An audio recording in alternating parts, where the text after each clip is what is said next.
So today we're talking about Medicare, and specifically, we're talking about Medicare as you're approaching 65. And the example we're using is a person born in 1958. And I want to let Tom talk for a moment about why we're doing this video today. Yeah. And so one of the things that we do before all videos is we sit down and talk about why we're doing this. And so really the reason we're doing this video is Medicare is confusing. Lots of people mess this up and get themselves in some trouble. And so what we want to do today is to just sort of quickly try to teach you some of the basic things that you need to know to help you make some good decisions on your transition into Medicare. So it's not once you're on Medicare what you do, it's do I sign up for Medicare? How does that process look? And kind of what we need to know. So that's the goal of today's video. Great. And so, what I want to talk about is I just want to tell you a little story about some people that we had in the other day, and just give an example. Is these are people that have watched lots of videos, they've listened to lots of radio shows, um, not specifically about Medicare because they're just turning 65, and they're more about financial things and planning and taxes and that sort of thing.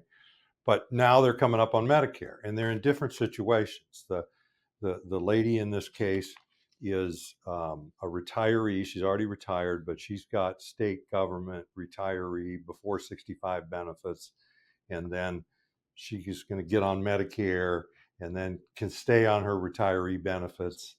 Um, and she had a lot of questions about that. And the dude here, he is turning 65, but he's probably not going to retire at 65. He's probably going to keep working. And so he falls under this. This is the biggest misunderstanding that people have. Is people come into us, they're still working, and they're covered on group insurance. Maybe their spouse is covered under group insurance, and they're terrified of these penalties. I mean, they're just, and so they're. I mean, it's just terrifying. It's like a library fine when you were a kid. I mean, it's just like, man, I can't do that, and um, they're right to be terrified, but many times they make bad decisions because of this. And so people are under the misconception that you have to sign up for Medicare at 65. You must. It's not an option. And with these people, that's what they were telling us. They were telling us, even though they were coming to us to ask us questions, they were telling us that they have to sign up. And they specifically have to sign up 3 months before. And they had read that.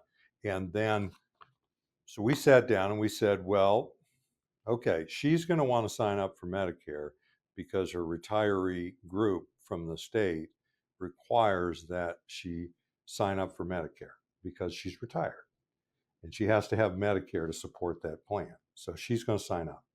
So you're actually correct in her case. For him, he's not going to sign up for Medicare, and he's not going to sign up for Medicare until he retires, until he stops working. He's going to stay on the group insurance, which is very good. Most of it paid by for the employer, by the employer. And so, that's just a story about people. And so when we got all this clear, then she comes back and she says, "Are you sure?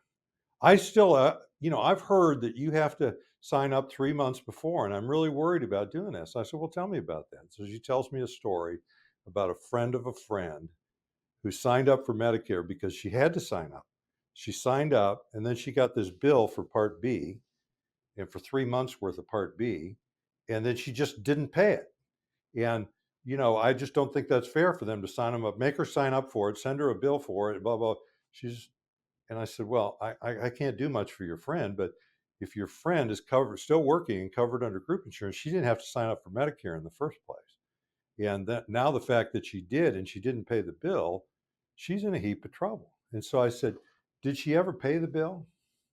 And she doesn't know because she doesn't really even know this person. This is just a friend of her sister. And I'm telling you this story because people tell us this stuff all the time where they're going for their source of information into their circle of friends, and then it gets their friends of friends, and they're just they're mixed up on a lot of points, but there's one very point of getting signed up for Medicare. So that's where we're going to spend our time today. And I want to go to Tom, and I want to go in and show you the show notes so you can reference um, just today's video. Yeah. And so we have these show notes in the link below our video. They're also on our website. It just provides a little more context to the video here. But yeah, I mean, I think what we want to do is sort of go into here. Real quickly, I'm just going to briefly show you what's in the show notes. It's actually kind of cool. Is the new Social Security statement, which everyone has access to on the Social Security website. It has your retirement benefits, but after the next couple pages down, is it starts going into and laying out what you need to know about Medicare. And so it's nice, a concise place, one spot you can go to get a lot of information. They have different links to get more detailed stuff. I mean, it's kind of brief here, but this is a very helpful starting point of determining kind of what you need to know for Medicare. But I think, Hans, you could sort of go in and start talking about, I mean, the biggest issue, the biggest thing that we get questions on a lot is, do I need to sign up? And there are certain situations where yes, you need to, and no, you don't. So why don't you go into a little detail of what those situations are? Okay, so right up here at the top of the board, we're going to talk about an exception. And there's really just one exception to signing up for Medicare at 65. And that exception is creditable group insurance. So what I've got up here is delayed enrollment. And in the example I gave earlier, the guy, he's going to keep working, stay on the group insurance, and he's going to ride this exception. He doesn't need to sign up for Part A or Part B. He doesn't need to pay any money. He doesn't need to pay any IRMA. He doesn't need to do anything. Now, he could sign up for Part A. We're not going to get into that kind of detail of why he would or wouldn't want to. But because he has creditable group insurance, it was a big company, he's going to be under delayed enrollment. Okay? And what I want to reference in the show notes is what Tom showed you is this information is on your Social Security statement. So as we've talked about in prior videos, you're going to need this Social Security statement anyhow if you call in to see us or when you get ready to sign up for Social Security and you pick your benefit. So go on to ssa.gov, open up a My Social Security account. If you've already done that, then go in and get your statement, get the new statement, print it out or save it as a PDF, and go to the last 2 pages of it where it talks about Medicare, and it's going to give you the basis of all this information. You're still going to be confused probably after you read the whole thing, but we're at least trying to show you a simple reference point to start searching it. Okay, so we're going to talk about this delayed enrollment because this is the most misunderstood thing when people call us.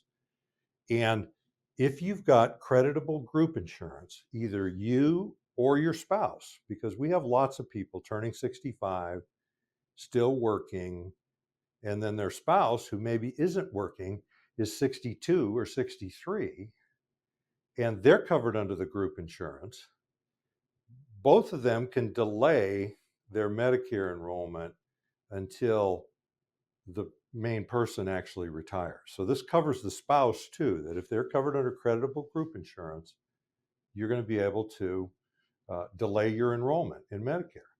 Now, we're going to talk a little bit later. You may not want to. You may be paying so much, or the coverage may be so unsuitable that you're going to prefer Medicare.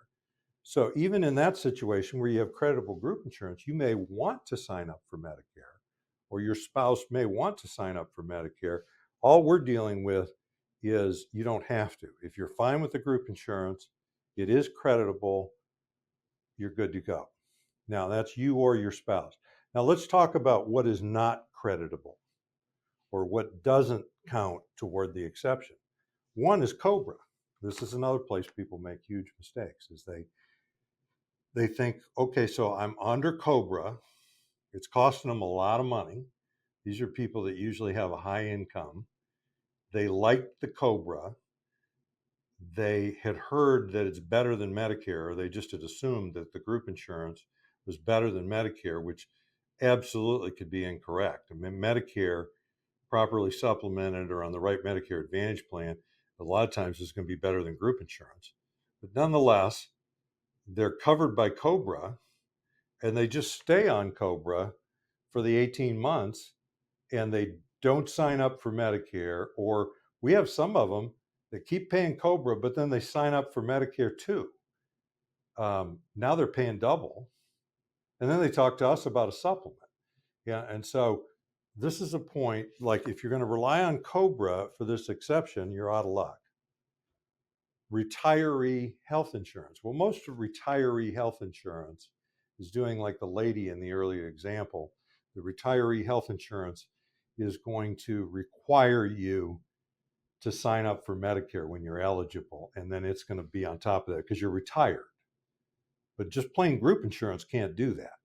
So, but regardless, if you're on a retiree plan that offers you health insurance benefits, that doesn't count as creditable group insurance. If you're on an ACA plan, there's people that are covered by ACA and they think, well, that's what I got and I'll just stay on that. And I can just tell you now, your subsidy stops once you turn 65 and are eligible for Medicare if you stay on the ACA. And then furthermore, it's not going to count as the exception. So, and then individual coverage. If you've got some type of health insurance through a small group or individual coverage that doesn't meet the minimums of creditable coverage, that doesn't count either. And I want to make a point, this creditable business has to do with 20 or more employees of the business that's providing the group insurance. So if you're a professional working past 65 and you're on some sort of a professional group, and that's actually what we have, is we have 14 employees, and those 14 employees are on a small group, and Tom and I are professionals and others in here. Our plan here at Cardinal does not count as creditable coverage. So I'm going to need to sign up for Medicare myself. Otherwise, I would be facing penalties. So this whole point of like, do I have to sign up for Medicare? The answer is it depends. And what it depends upon is whether the group insurance that you're going to stay on past Medicare eligibility is deemed creditable. We can help you with that. I mean, you can tell us what it is and you can skip all this kind of stuff, but you can check in with us or you can determine it yourself. But as long as it's creditable, you don't have to sign up for it. I'm going to tell another cautionary tale as well on this credible situation is you need to be careful of what is being called credible, because I had a gentleman come in and he got a letter. He's in a small group. He's a self-employed. They had like 5 employees. He gets a letter from his health insurance that says your prescription coverage through your group plan is credible for Medicare purposes. It would be very easy to read that letter and assume you don't need to sign up for Medicare because it's credible. But what that letter was saying is that his drug coverage counted towards what Medicare determines as credible for their Part D drug coverage. It had nothing to do with Part B of Medicare. So he absolutely needed to sign up for Part B. He called us. We helped talk him through it. It's not an issue.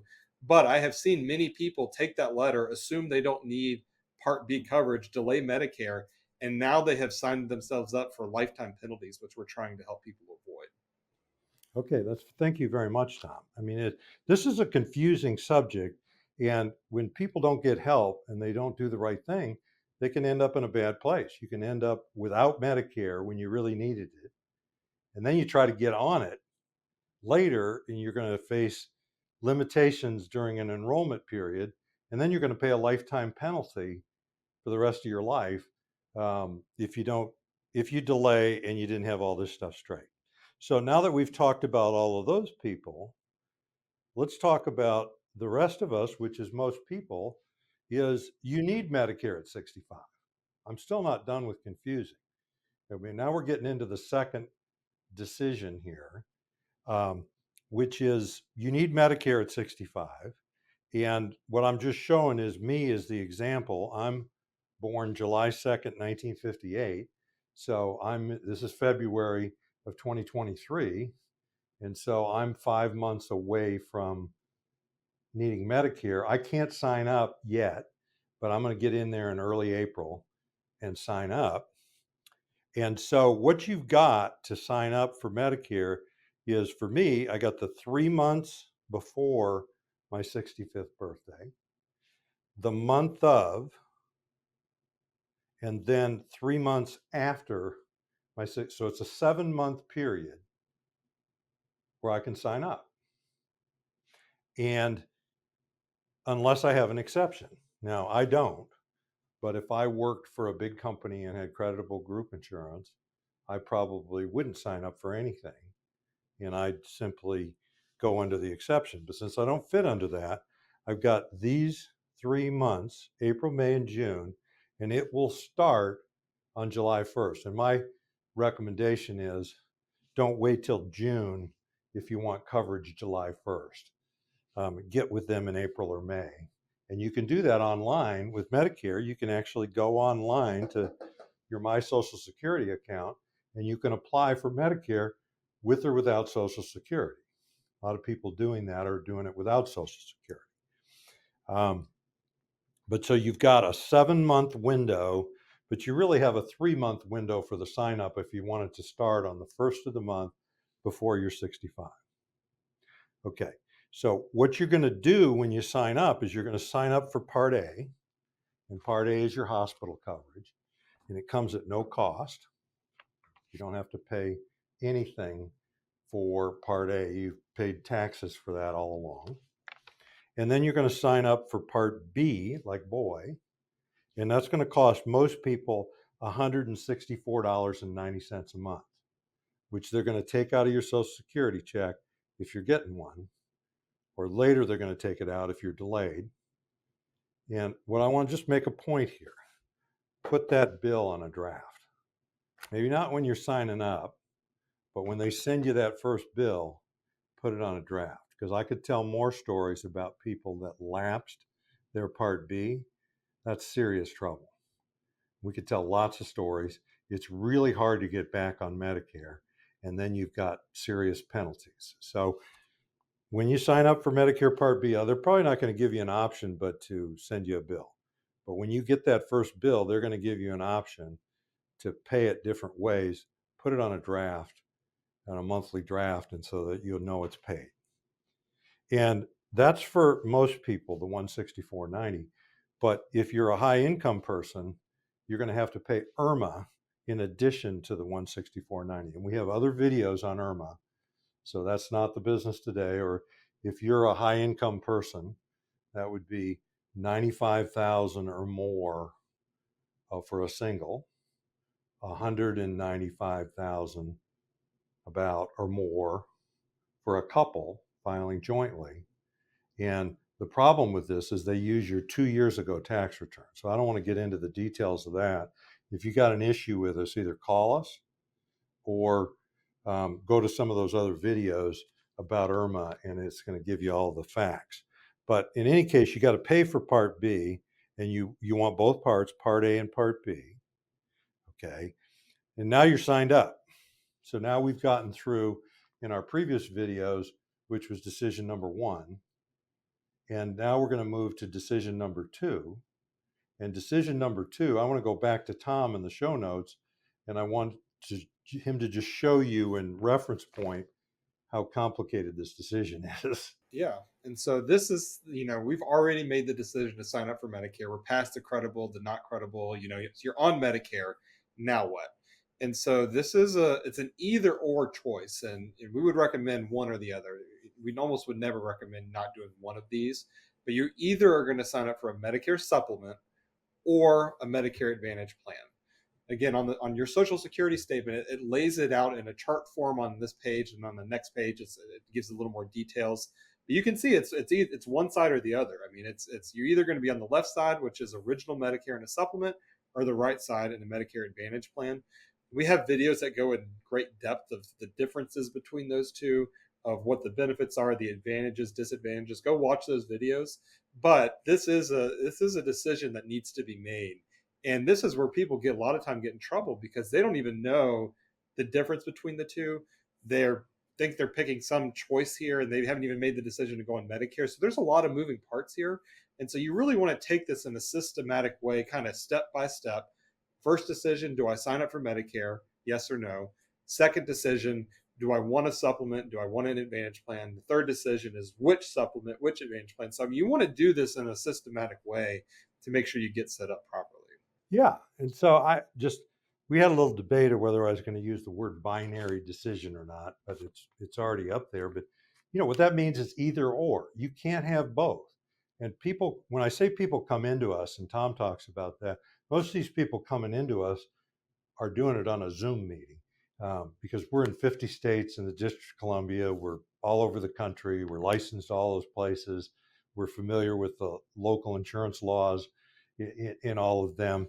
And when people are coming into us, it's through a Zoom meeting. And this is a decision before you start shopping product, before you decide whether you want Blue Cross or United Healthcare, AARP, or Mutual of Omaha, or Humana, or United Healthcare, or I mean, all of that. Just forget all that for a minute. We got a binary choice that we got to make. We can go down one route or the other route. It's either the left side or the right side, big or in the middle. And this is important that you actually make this choice before you start shopping product, or if you start shopping like which insurance company you're going to buy it from. You can look at both to make this decision, but just understand which products fall under here and which products fall under here. We sell both, so the time we get to that, um, it doesn't matter to us which direction you go. We're trying to get you to the right place for you. So with original Medicare, uh, parts A and B, and then the supplement insurance, and then you're going to need to buy a separate Part D drug plan in addition to that, and you're going to have to pay for the supplement and the Part D drug plan. So that's the thing that pushes some people here, because many of these in the Medicare Advantage are zero premium. So, and Tom showed you on the show notes where we could spend a lot of time deciding which way it is. You can spend a lot of time. You can research this, but most folks that are coming into us, they're confused about this, and they know they got a little bit of this on their mind and a little bit of this on their mind, and they're taking attributes of both and applying it to their own situation, and it's not how it works. You got to decide one or the other. And then what we don't have in this video, you can go to some of our other Turning 65 videos. One of them's got over 300,000 views on YouTube. So they've been very popular. They're quite lengthy, and they're really going to go over all three of these decisions. And you're only seeing two of the decisions. And then they spend a good deal of time going over the binary decision and then the insurance companies they offer. And we're brokers, we offer most of them. But this is where people get messed up, and they're signing up or they're not signing up, and then and they're making their decision which direction they're going with Medicare. I want to go over one more thing in the show notes here. And this is sort of back up in the middle of the board that has to do with let's say you do have credible coverage and you have delayed Medicare. You didn't sign up and that was the right thing for you, and that's all fine. But now you're retiring, you're losing that group coverage. It's time to sign up for Medicare. How do you do that? There is a specific form. The form is in the show notes. We have it up here, but it's CMS. I think it's L564. I think is the form numbers at the bottom. But what it is your employer has to sign this form that acknowledges that you've had group coverage from the time that you were 65 to the time that you were retiring.